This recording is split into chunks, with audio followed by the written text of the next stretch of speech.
인생을 흔히 달리기라고 말합니다. 그런데 이 달리기도요, 그냥 달리기가 아닙니다.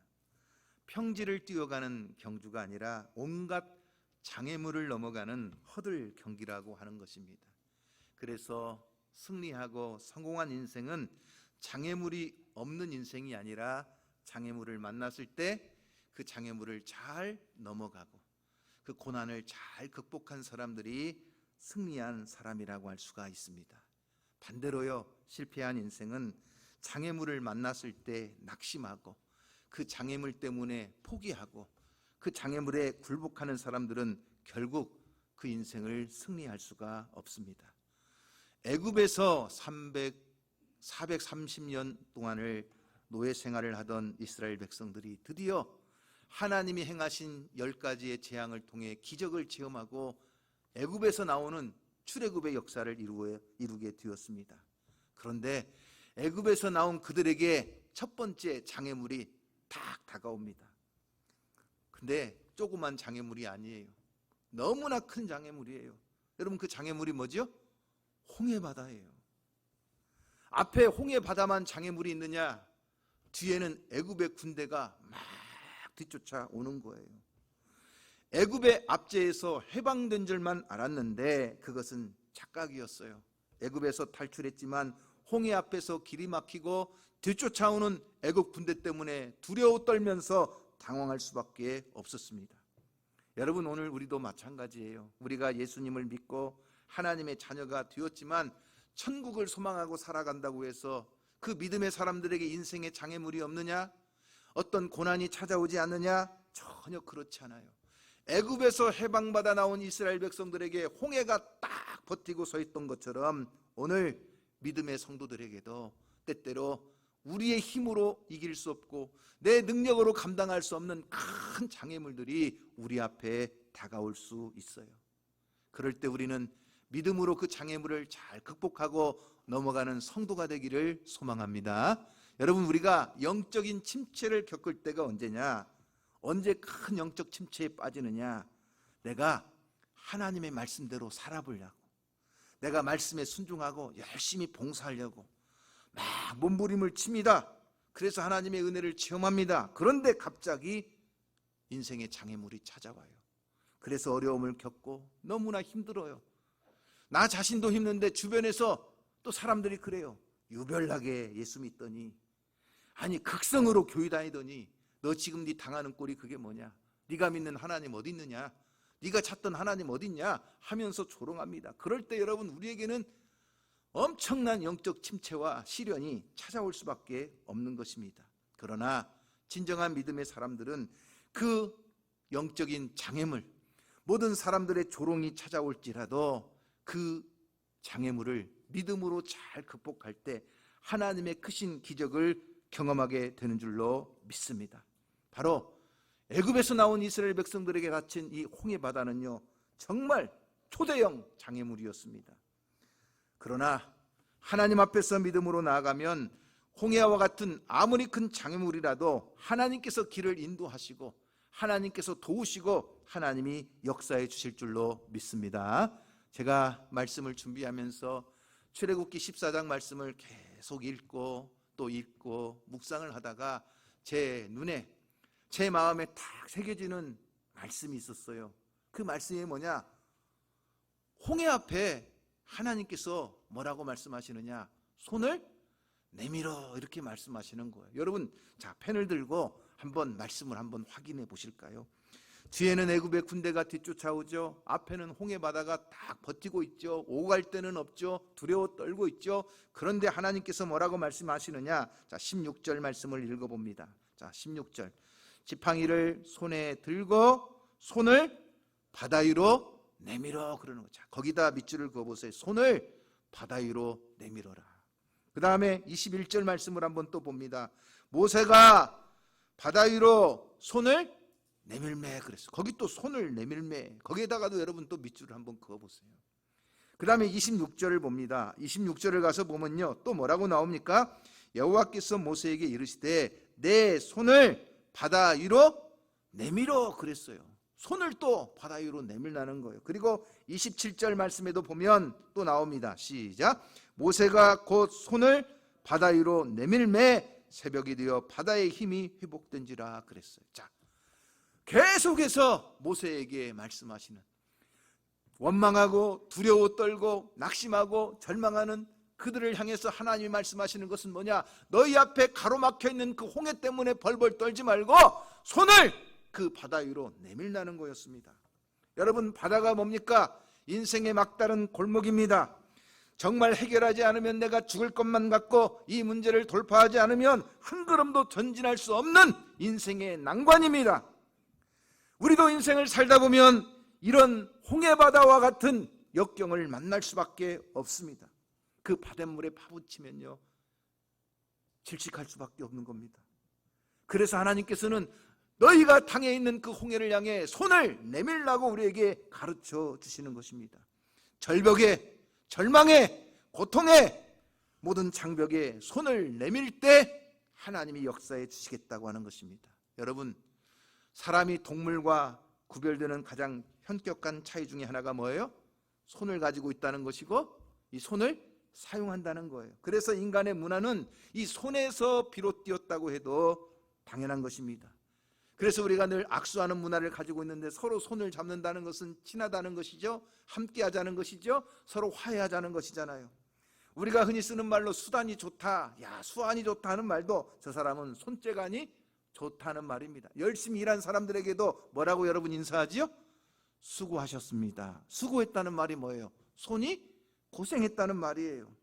그러니까 여러분, 이 손이라고 하는 것은 굉장히 우리 전 인격을 표현하는 말이에요. 그런데 하나님께서 너희 앞에 가로막혀 있는 그 홍해를 향해서 뭘 하라고요? 손을 내밀라고 가르쳐 주시는 것입니다. 도대체 하나님은 왜 손을 내밀라고 말씀하시는 걸까요? 손을 내민다는 말이 무엇을 의미하는 것일까요? 그 첫 번째는 하나님은 바로 이 내 손이 믿음의 손이 되기를 원하시는 거예요. 문제 앞에서 포기하거나 좌절하지 말고 믿음으로 손을 들라는 거예요. 바로 이 손이 기도하는 손이에요. 여러분, 모세가 그 바다를 향하여 손을 내밀었을 때 그 홍해의 길이 열리고 그 홍해가 갈라진 줄로 믿으시기를 바랍니다. 이 홍해 때문에 이스라엘 백성들은 생명을 얻었고 이 홍해 때문에 애굽의 군대는 전부 다 홍해에 빠져 죽었다는 것입니다. 여러분, 히브리서 11장 29절 말씀에 보면 이 차이를 우리에게 가르쳐 줍니다. 자, 말씀을 한번 다 같이 읽어볼까요? 히브리서 11장 29절 말씀인데 다 같이 읽어봅니다. 시작. 믿음으로 그들은 홍해를 육지같이 건넜으나 애굽 사람들은 이것을 시험하다가 빠져 죽었다는 거예요. 이스라엘 백성들은 믿음으로 홍해를 건너 생명을 얻었고 애굽의 군대는 그 홍해의 시험에 빠져서 죽었다는 거예요. 그러므로 여러분, 우리가 우리 앞에 불어닥치는 수많은 인생의 고비마다 믿음의 손을 내밀 수 있는 성도가 되기를 주님의 이름으로 축원합니다. 여러분, 홍해 바다는요, 자연 수족관이라고 할 만큼 어종이 풍부합니다. 히브리 말로 얌숲이라고 하는데 갈대숲이라는 의미도 가지고 있어요. 거기에 나는 해초류들이, 붉은 해초들이 많기 때문에 홍해라고도 부르는데 불가사리가 60여 종, 갑각류가 200여 종, 열대어가 1000종이 넘습니다. 그래서 유네스코의 세계 자연유산으로 등재되어 있을 정도입니다. 깨끗한 해변 때문에 피서지로도 잘 알려져 있는데 성지순례를 할 때 가이드의 이야기로는 홍해바다에 물고기 중에 모세 물고기가 있다는 거예요. 어떻게 생겼느냐? 여러분, 그림을 한번 보시면 이런 물고기가 있다는 거예요. 이 물고기는요, 색깔이 반으로 나누어져 있는 희귀한 물고기예요. 왜 이렇게 됐느냐? 모세가 홍해를 확 가를 때 이 물고기가 이쪽으로 갈까? 이쪽으로 갈까? 왔다리 갔다리 망설이다가 색깔이 저렇게 갈라졌다는 거예요. 물론 믿거나 말거나 농담으로 지어낸 이야기이겠지만 참 하여튼 물고기의 색깔이 저렇게 나누어져 있어요. 여러분, 믿음과 시험의 차이가 뭡니까? 우리는 정말 홍해와 같은 장애물을 만났을 때 그 믿음의 손을 내밀면 길이 열리는 것입니다. 그런데 우리는 자꾸 의심합니다. 자꾸 갈등합니다. 왔다리 갔다리, 그래서 세상의 한쪽 그리고 교회 한쪽 그렇게 스스로 갈등합니다. 내 기분과 내 욕망과 내 계획을 향해서 열심히 달려가 보지만 거기에 하나님의 약속이 없습니다. 그러게 결국은 시험에 빠지게 되는 거예요. 여러분, 이스라엘 백성들이 믿음을 통해 홍해를 건넌 것처럼 오늘 우리의 삶에도 모든 장애물을 부술 수 있는 하나님의 능력, 모든 문제를 풀어갈 수 있는 하나님의 지혜, 그 어떤 것으로도 끊을 수 없는 하나님의 사랑을 믿고 우리가 믿음의 손을 내밀 수 있는 성도가 되기를 주님의 이름으로 축원합니다. 그럴 때 우리 안에 있는 두려움이 사라지는 거예요. 내 입술에서 쏟아지는 원망 불평이 사라지는 거예요.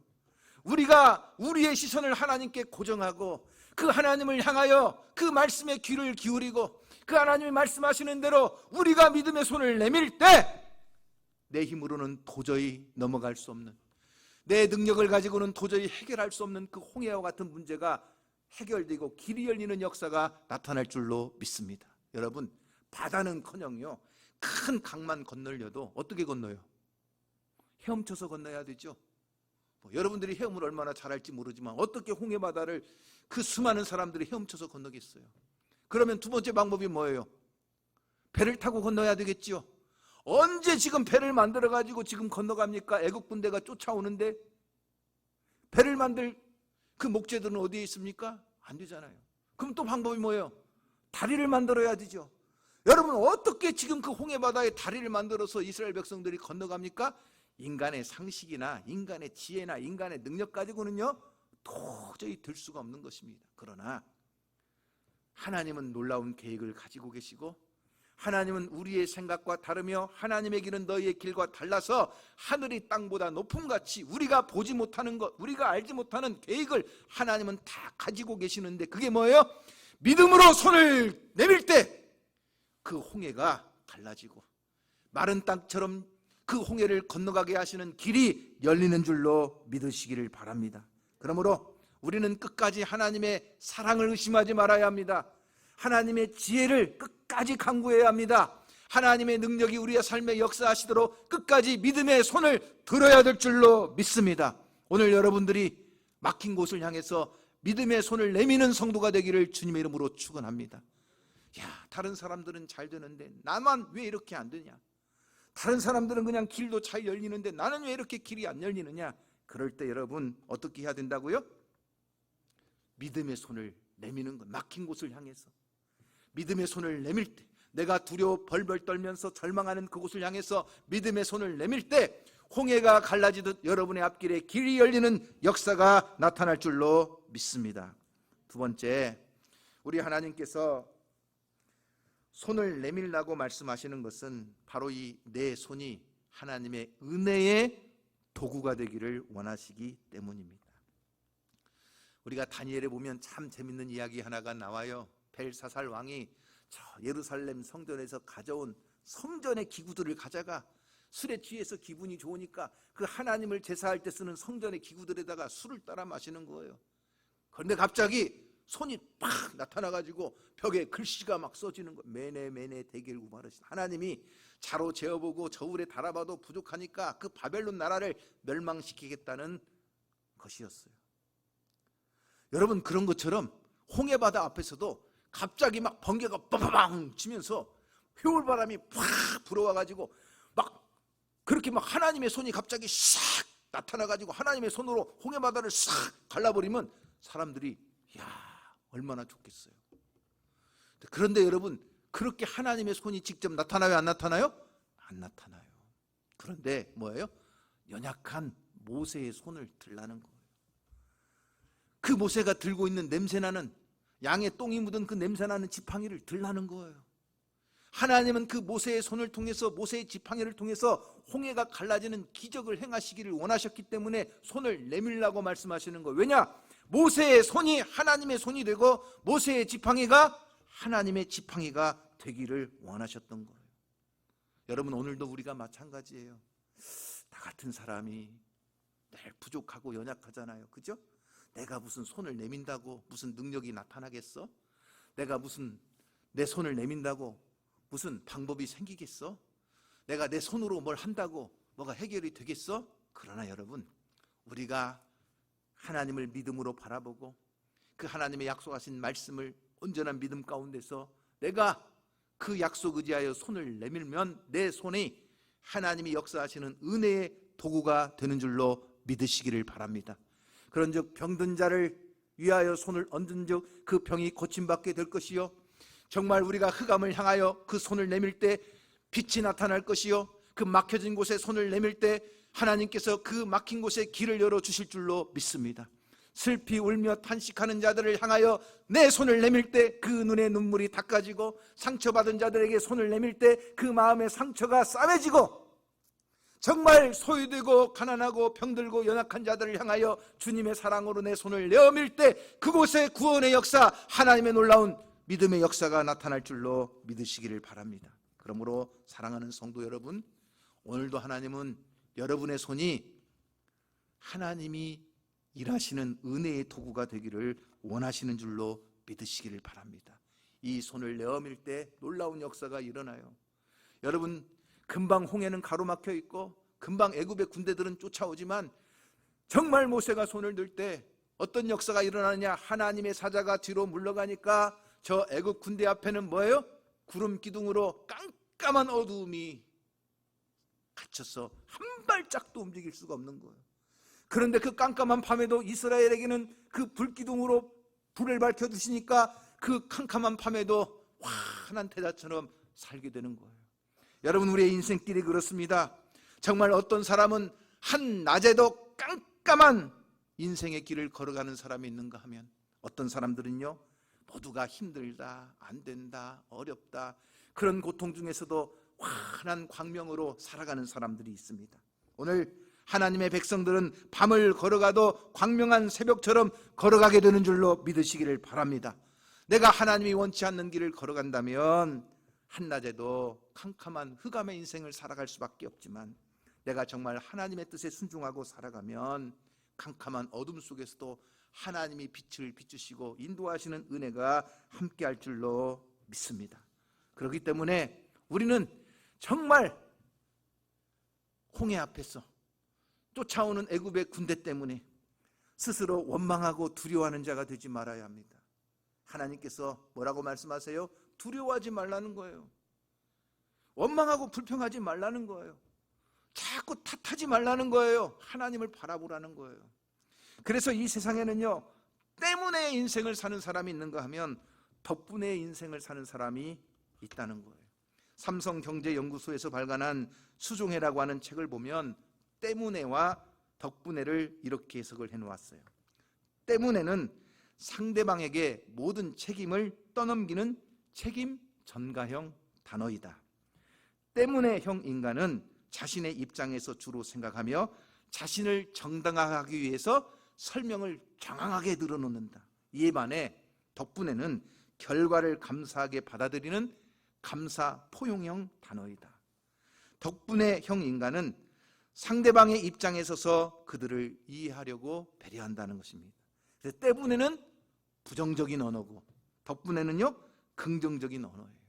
그래서 뭐가 안 되면 부모님 때문에 안 돼, 뭐가 안 되면 남편 때문에 안 돼, 뭐가 안 되면 저 친구 때문에 안 돼, 뭐가 안 되면 코로나 때문에 안 돼, 뭐가 안 되면 저 대통령 때문에 안 돼. 항상 때문에 부정적인 말을 입에 달고 살면서 그 마음에는 두려움이 있고 항상 고통이 찾아오는 거예요. 그러나 여러분, 덕분에 라는 말을 입에 달고 사는 사람들은 항상 감사해요. 부모님 덕분에 내가 여기까지 왔습니다. 정말 남편 덕분에 내가 이렇게 살고 있습니다. 자식들 덕분에 내 삶에 기쁨이 있습니다. 여러분, 항상 덕분에라는 말을 달고 살아야 돼요. 그곳에 하나님의 은혜가 함께하고 역사가 나타날 줄로 믿습니다. 그 책에 이런 이야기가 나와요. 알코올 중독자 아버지를 둔 쌍둥이 형제가 있었어요. 이 쌍둥이 형제가 똑같이 성장을 했는데 그들의 인생이 극과 극으로 달라요. 한 아들은 자기 아버지처럼 똑같이 알코올 중독자가 됐어요. 그런데 또 다른 하나는 뭐예요? 나중에 의사가 됐어요. 그래서 기자가 찾아가서 물어봅니다. 먼저 형에게, 아니 당신은 어떻게 이렇게 알코올 중독자가 됐습니까? 아니 생각해 보세요. 우리 아버지가 알코올 중독자인데 나라고 별 수 있겠어요? 아버지 때문에 나도 알코올 중독자가 된 거예요. 그런데 의사가 된 아들에게 또 물어봅니다. 당신은 어떻게 의사가 됐습니까? 그는 그럴 때마다 알코올 중독자였던 저희 아버지 덕분입니다. 나는 아버지처럼 되고 싶지 않아서 열심히 공부했습니다. 똑같은 알코올 중독자 아버지를 둔 쌍둥이였지만 항상 아버지 때문에 탓하며 살던 그 아들도 똑같이 알코올 중독자가 되었고 나는 아버지처럼 살지 말아야지. 그래서 아버지와 다른 길을 가기 위해서 열심히 공부했던 그는 의사가 되었다는 것입니다. 여러분, 햇빛이 비추면 반드시 그림자가 생기기 마련입니다. 이 말은 뭐냐? 모든 사물에는 빛과 어둠이 항상 동시에 존재한다는 것입니다. 밝은 면이 있으면 어두운 면이 있어요. 어두운 면이 있으면요 항상 밝은 면이 있습니다. 모든 삶에는요 항상 빛과 어두움이 공존하듯이 우리의 삶에도요 항상 좋은 일과 나쁜 일이 함께 있어요. 그러므로 항상 안 되는 사람은 뭐냐? 때문에요. 당신 때문에 안 되는 거예요. 교회도 안 되는 교회는 뭐냐? 저 집사님 때문에 우리 교회가 안 된다는 거예요. 그러나 여러분, 잘 되는 교회는 뭐예요? 우리 장로님 때문에 우리 교회가 너무나 잘 된다는 거예요. 우리 권사님 때문에 우리 교회가 너무나 행복하다는 거예요.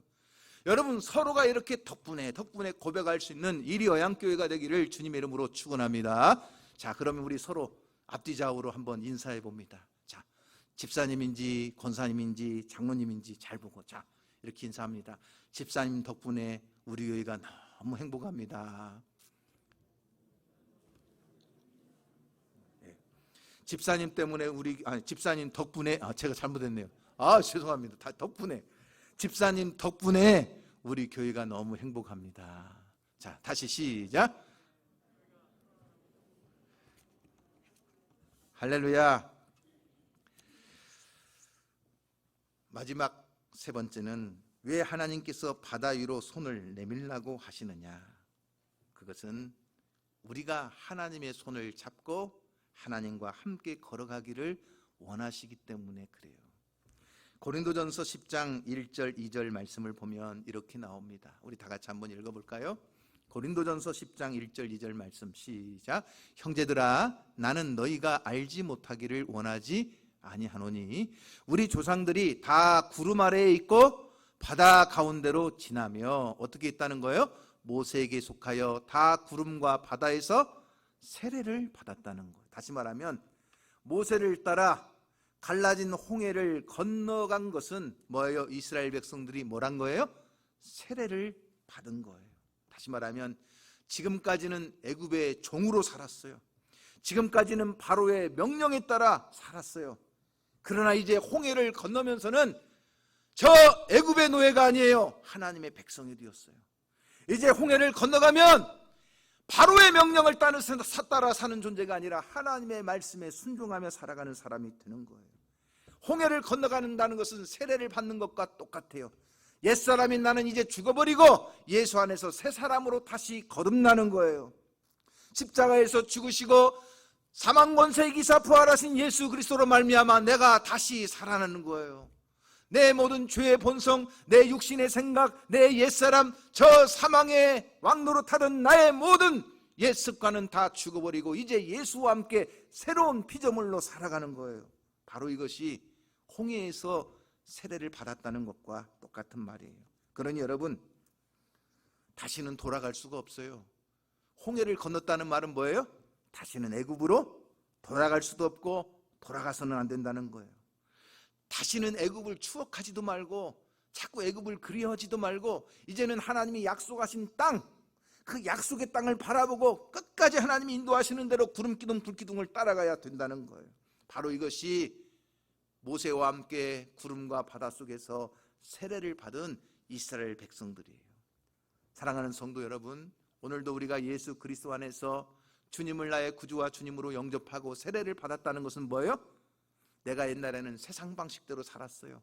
우상을 섬기며 살았어요. 세상의 가치관을 가지고 살았어요. 돈을 좇으며 살았어요. 그러나 이제는 예수님과 함께 연합하여 한 몸이 되므로 저 천국을 소망하는 하나님의 자녀로 살아가게 되는 줄로 믿습니다. 그러므로 한번 구원받은 사람은 다시 홍해를 건너온 사람이 애굽으로 돌아갈 수 없듯이 하나님의 성령으로 인침받고 세례를 받은 사람은 다시 세상으로 돌아가서는 안 된다는 거예요. 하나님이 그렇게 내버려 두지 않는다는 거예요. 반드시 찾아내시고 반드시 돌아오도록 하나님이 하신다는 거예요. 그러므로 오늘 우리는 우리의 손을 내밀어 하나님의 손을 잡고 날마다 한 걸음 한 걸음 주님과 함께 동행하며 천국을 향하여 걸어가는 성도가 되기를 주님의 이름으로 축원합니다. 그러므로 사랑하는 성도 여러분, 인생은 장애물이라고 했습니다. 그냥 평지를 달려가는 달리기가 아니라 허들을 넘어가는 달리기와 같아요. 하나하나 장애물이 생기고 고난을 만날 때마다 그것을 뛰어넘으면 내 믿음은 더욱 성숙하고 나는 더 주님을 닮아가고 내 삶에는 세상에 감당할 수 없는 놀라운 은혜로 채워지는 줄로 믿습니다. 오늘 여러분이 여러분의 능력으로 해결할 수 없는 문제 앞에서 믿음의 손을 내밀어 그 손을 통하여 일하시는 하나님의 은혜의 역사가 나타나기를 주님의 이름으로 축원합니다. 그 손을 내밀기만 하면 하나님이 대신 싸우십니다. 하나님이 길을 만들어 주십니다. 하나님이 쉬지 않고 일하시며 여러분을 도와주실 줄로 믿습니다. 바로 저와 여러분의 손을 하나님께로 높이 들고 하나님의 귀한 역사를 이루어가는 저와 여러분 될 수 있기를 주님의 이름으로 축원합니다.